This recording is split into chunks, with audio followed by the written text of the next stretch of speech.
I turned 38 2 months ago, and here are the 20 lessons and harsh truth about life that I know now as someone who is in her late 30s. But these are the lessons that I really wish I knew earlier on in life in my 20s. And the first one is that no one is coming to save you.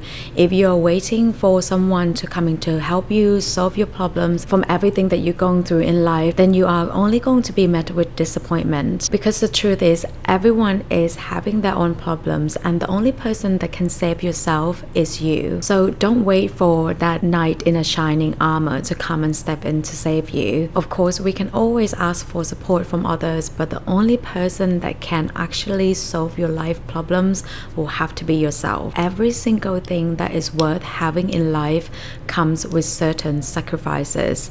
There's always a price to pay. Having a healthy and strong body comes with sacrifices of spending your time in a gym, preparing the meals, and working out to keep yourself healthy while other people is doing something else fun. Having a child will bring joy in life, but that comes with sacrifices of spending your time raising that child, or the stress that comes with it, and all the money that the child will cost. A good relationship takes a lot of work and a lot of sacrifices. Sometimes you have to think about what your partner needs and not just what you need. And sometimes you have to be the bigger person to forget and talk things through and work things out together. So with all these great joy in life, we have to be able to look beyond the first sequence in order to meet the second sequence, which is all the greatness that comes as a result of sacrifice. The only way to build true wealth is by owning assets that will increase in value over time. If you look at wealthy people on this earth, the only one thing that they share in common is that they own assets rather than just purely relying on income. And you can do this with being entrepreneur or working a full-time job. If you are an entrepreneur, then focus on building your asset, your company. If you are someone who is obsessed with property or real estate, own multiple property and real estate is how you build wealth. If you're someone that works for a company and work full-time and you don't plan to change your career, then instead of just relying on salary, you can ask them for a share option. Own that portion of the company rather than just relying on monthly pay. This is how you can actually build true wealth. When making life decisions, pros and cons lists are useless because, as I mentioned before, everything good in life comes with sacrifices, and of course with every pros there is always going to be the cons. The better thing to do actually is to ask yourself whether or not you can bear the alternative of not doing that thing or not making that choice. Health should be the number one goal that everyone prioritize, because if you don't have your health, you don't have anything. Anything that you want to do in life require you to be in a decently good health. When we talk about health, I think for a lot of people, we tend to only think about aesthetic or looks, but good health actually goes way beyond that, and therefore prioritizing your health would allow you that ability to do everything else in your life. The seventh lesson is actually something I learned from the book The Psychology of Money, and that is that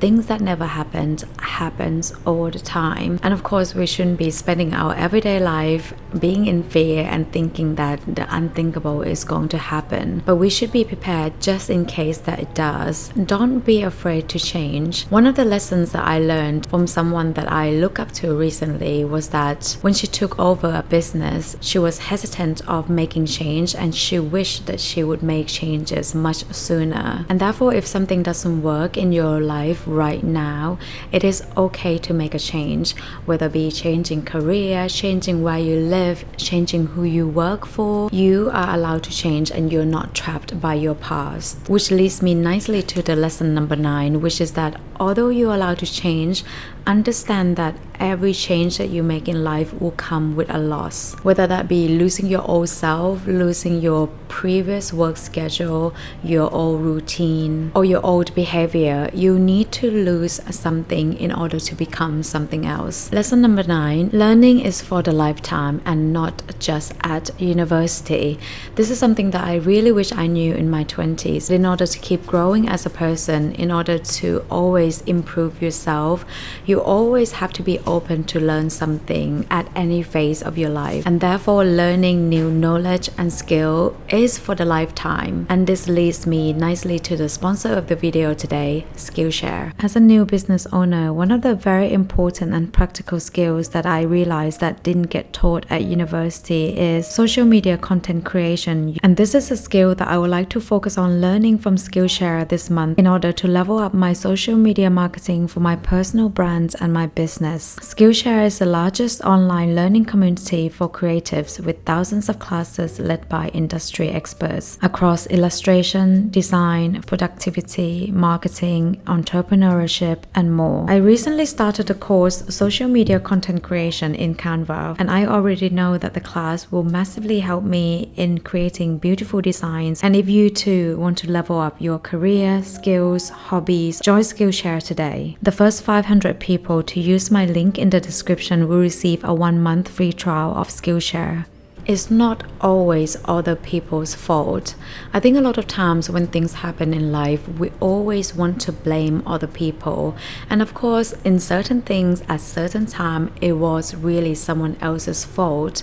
But I would encourage you that whatever is happening in life that is not going the way that you expect it to go, always ask yourself, what was my part in this? How did my action contribute to this as a result? Feedback is fundamental for any positive change, and in order to get a good feedback so that you can improve, you need to take an accountability for yourself and for your actions. Not all relationships are the same, and what you're willing to accept, tolerate, and work with your partner will look different from other people's relationships.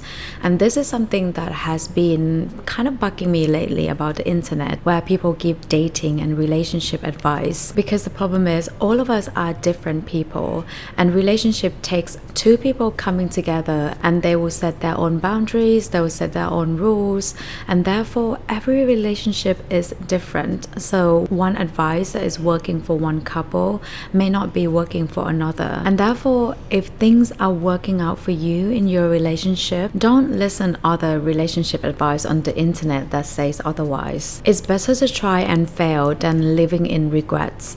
Always. It's much better knowing that you tried and it didn't work out than living with the feeling of what if and living with regret. According to the book The Top 5 Regrets of the Dying, one of the most common regrets that people have is, I wish I'd had the courage to live the life true to myself, not the life others expected of me. Lesson number 13, be the partner that you want to have.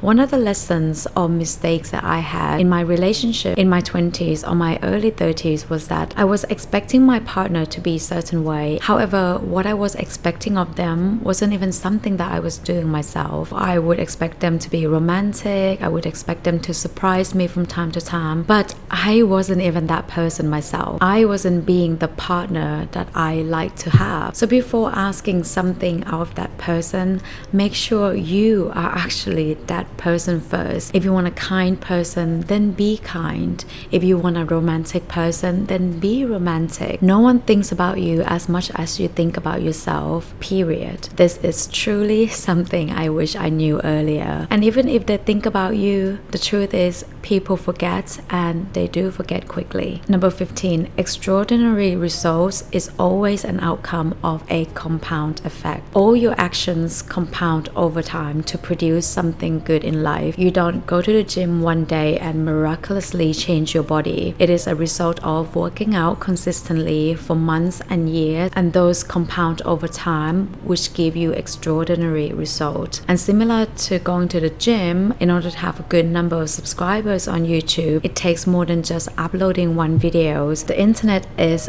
forever. Whatever you upload on the internet is most likely going to stay forever. So before you harass someone on the internet, before you post online, remember what gets uploaded to the internet most likely is going to stay forever. Number 17, a lot of life problems can be solved by very simple things, and those are moving more, eating good foods, and getting enough sleep. because whatever you put into the body is whatever your body is able to produce out. Don't stick with bad friends just because you've known them for a long time. And when I mean bad friends, I mean friends that don't respect you, friends that always disappoint you, never keeps up to their words, friends that don't make effort but always expect you to be the one making the effort. And people change, people grow apart. Just because they were good friends in high school or university but they're not good friends now doesn't mean that you are obliged to be friends with them. Lesson number 19. Wedding is for a day, marriage is for a lifetime, and therefore before you commit to the first, make sure that you are happy to commit with the latter. Lesson number 20. You can't always control your emotion, but you can control your reaction. It is natural to feel certain type of emotions, especially when we go through difficult times, when we go through challenges. However, that doesn't give us the right to be mean to other people or projecting that certain emotions out to other people. We can always control our reaction and our action, although we can't control how we feel. And that's it. Those are the 20 lessons I really wish I knew in my 20s. If you are in your 30s or 40s and have more lessons that you learn now that you wish you knew in your 20s, then please do share them in the comments. I'll love to hear them. I'll see you in another video. Take care. Bye.